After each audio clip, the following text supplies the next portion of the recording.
Open books first, fetal position. Trying to keep your hips down. Inhale, and then exhale, open the book.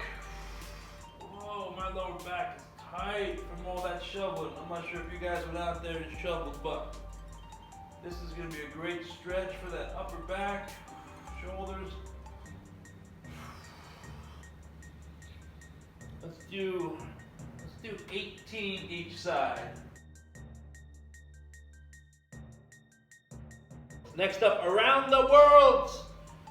Same start position, fetal position here. Bottom hand stays flat. Try to bring that top hand fingertips. Drag them along the top of your head, around the world.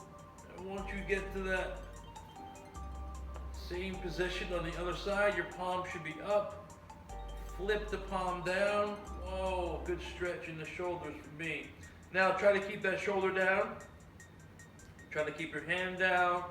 Bend your elbow and bring the hand, fingertips still dragging along the floor towards your lower back.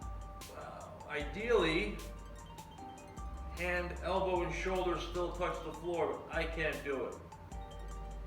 Maybe after I do a couple reps, I'll be closer to the ground, but at the very minimal, try to keep the hands, fingertips, all along the floor, ground I should say, as you bring those hands closer to your lower back.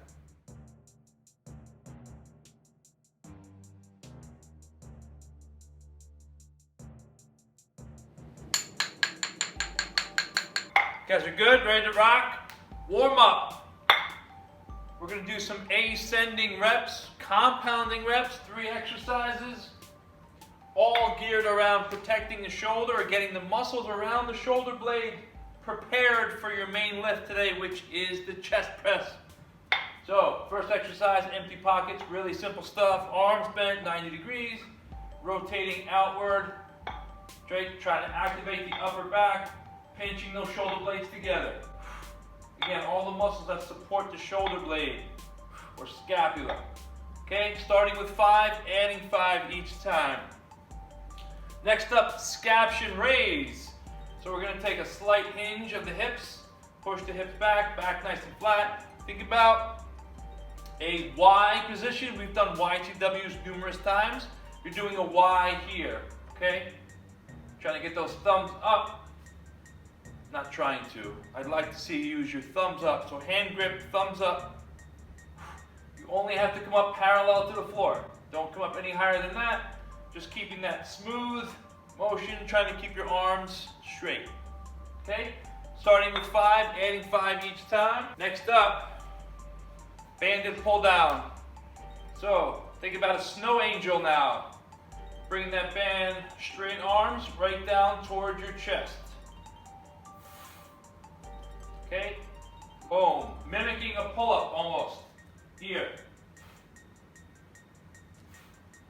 And you might as well squeeze your glutes and get your trunk and get your core activated, because why not? Be efficient with your time, okay? Starting 10 reps, adding 5 each time. Should take about anywhere from 7 to 10 minutes. You guys have been here this week, right? Yesterday, so you know the concept.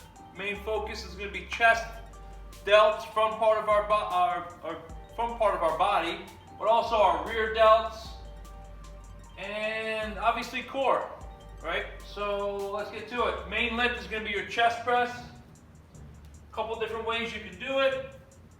Obviously, if you're here, the goal is to do a progressive overload, but I'm going to show you how you can modify that. Chest press, key components, bringing the elbows in slightly, keeping that angle on the way up. Other than that, simple stuff. Pinch your shoulder blades back into the bench and then press on the way up, okay?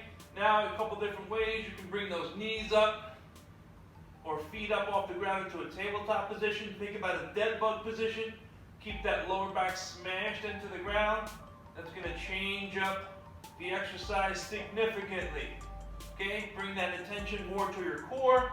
Obviously, you have less base of support because your feet aren't on the ground. That's one way.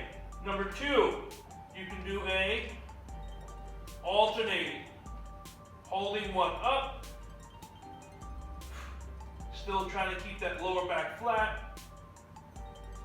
And then another option would be one dumbbell. You can do one at a time, but I wouldn't suggest that.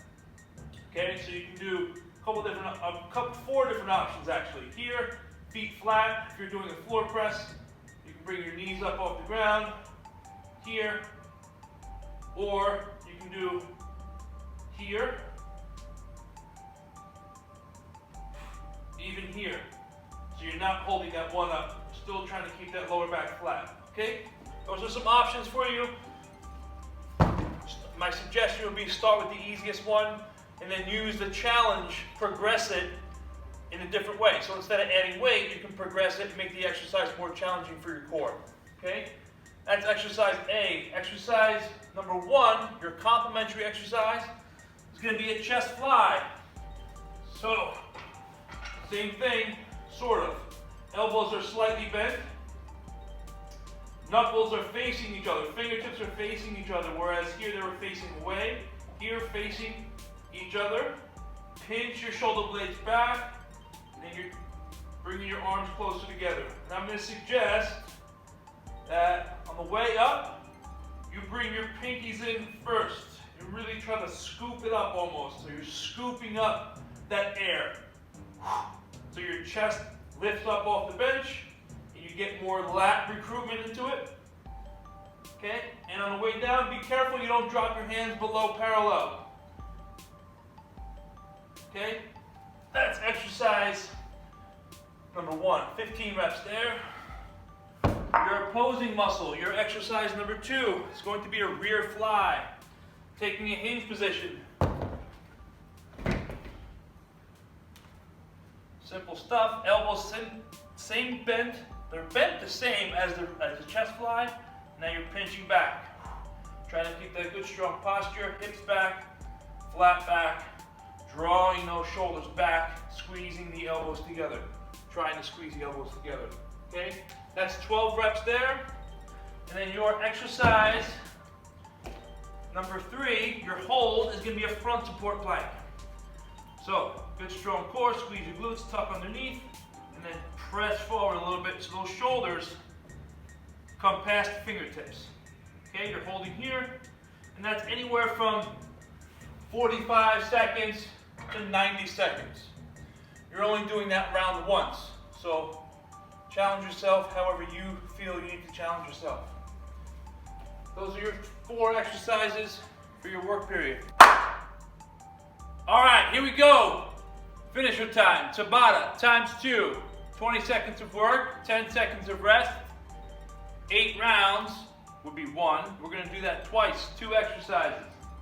Probably overcomplicated the shit out of that for you guys, and that's okay, because I'm here with you and I'll guide you through it. First exercise is going to be tricep extension.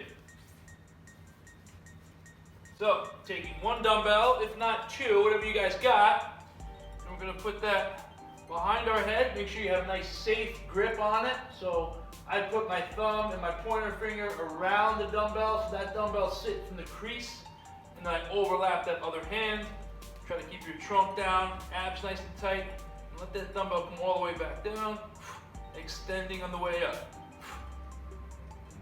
So it's going to be 20 seconds of work, so try to find a pace that you can sustain, okay? Key component, don't let the elbows flare out. Try to keep them close to the close to the ears when you're pressing up. Okay, that's exercise number 1, 20 seconds of work, 10 seconds of rest, times 8. Next up, plank up down or super plank, whatever you want to call it. I'm going to start in a low plank position here. Squeeze your glutes, keep the trunk nice and tight. You're going to replace your elbow position with your hand. Pressing up, drop back down, same side, and then alternate. And then back down. And back down. Okay, 20 seconds of work. 10 seconds of rest. At any given point, if you need to stop and hold a plank, whether it be at high plank or whether it be in low plank, either one, try to hold it for the whole 20 seconds. Either you're doing up downs or you're holding, okay?